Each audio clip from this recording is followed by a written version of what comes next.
My name is Anna K. Rule, and welcome back to my channel. I hope you're doing well. I hope you're having a good day, and I also hope that your week is going well. So, I want to talk a little bit about the new and upcoming school year for 2021 to 2022. Now, for all the parents, the students, and the educators, you survived 2020 to 2021. It probably was a challenge for some. For some, it was just getting used to the new system, but you survived. And for our students who graduated, or those who have moving up ceremonies, or those who are going to a new school, congratulations to you. And to the parents, you did well. So let's applaud ourselves for that and be prepared for the new school year. So for most states, we're going back to in-person learning. And if that's the case, it is a big adjustment, especially if your child was home the entire last year for virtual learning. So I just want to talk about a few tips possibly, and just a few things to look out for as we transition into that new school year. And well, I don't want to say go back to normal, but normal has different meanings to it at this point. So let's talk about a new school year. So one of the things that I'm encouraging the parents to do is to prepare our children for that back to school experience. Let them know, hey, we're going to go back to school now. We have to get back into the routine of going to bed a certain time so we can get up in the morning and prepare ourselves for school. So that goes back to getting ready, putting on your full uniform for school, taking that bus ride or that car ride, or even walking to school, riding your bike to school, whatever means of transportation you take to go to school, we're about to go there again.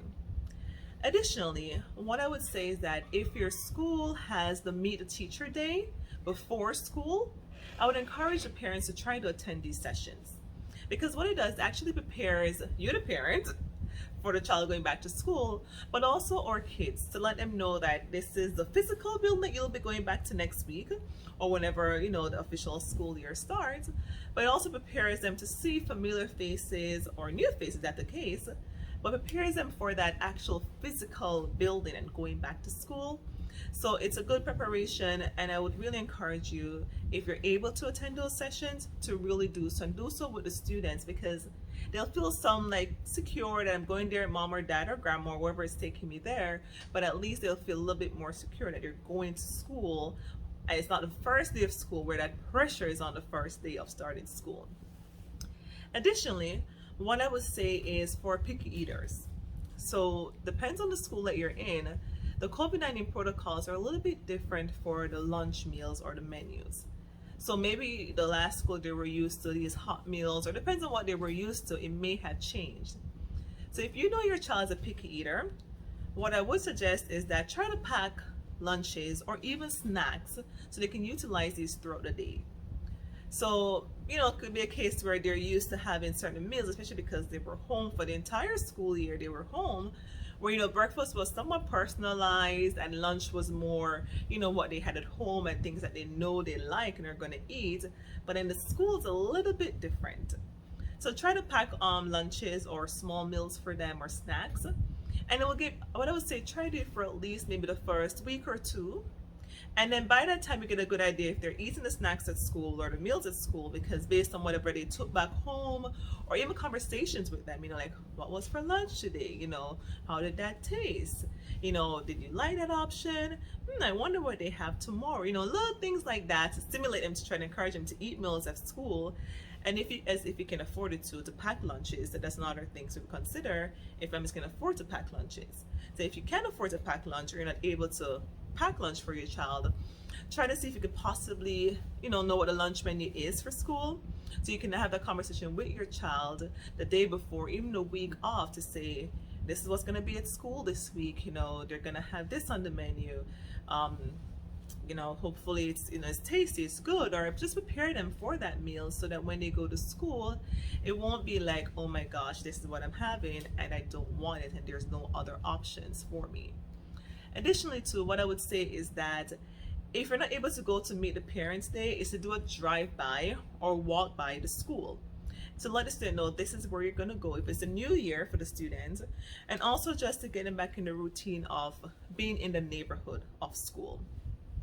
What I also would say as regards to lunches, at least try to pack a bottle of water, or if you don't have a bottle of water, you can do the water bottle for your child so they can have water throughout the school day.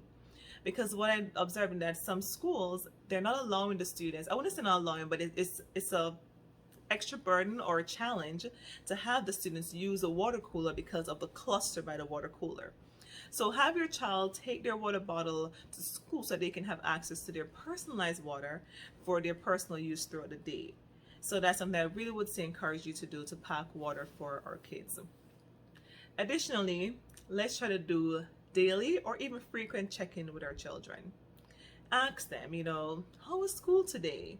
You have those talkers who are going to tell you how school was without you even asking. They're going to tell you the whole event of school. But then we have our little ones who are a bit more reserved and they won't say how school was. And then the teenagers who are just not in the mood to talk about school. So it's just for us to ask them, how was your day? If they don't like math, for example, oh, I know you not a big fan of math, or it's not your favorite subject. Who do you have for math? And ask them questions like that. They tell you a story about how it went at school today. Ask them, how did that make you feel? And sometimes asking how did that make you feel will allow the child to think about it as well, but also prepare them for the next time that event happens, for them to explore their feelings and maybe to have a different approach. Because maybe when it happened the first time, they did not know how to deal with it initially. But thinking about how they felt about the experience will prepare them for the next time that experience should happen, or if it even happens again. So as I said, it is a brand new school year. And for my parents, do your self-care check-in as well. I know it's a lot. Oh my baby was home all of last year, where I could see my child, be there for my child, protect my child to the best of my ability because they were home, and I'm about to just disperse them into the school where with all the COVID-19 and the variant and the Delta variant and all the changes and the challenges of not being able to watch your child as often as you would, or 24 hours, it's a lot for you two parents as well. But trust that you can do the best that you can at home to prepare your child, talk to them. If you want them to wear a mask, you have to provide them with mask. If mask is not an option, or if mask is optional for your school, then it's a case where you decide if you're not going to have them wear a mask or wear a mask, whichever you choose. But whatever the situation is, just know that you as a parent are going to survive. Do what you can to prepare yourself. Maybe meet another parent that may give some support, have a little buddy system. So what I would say is brace yourself for the new school year. It will be a wonderful school year.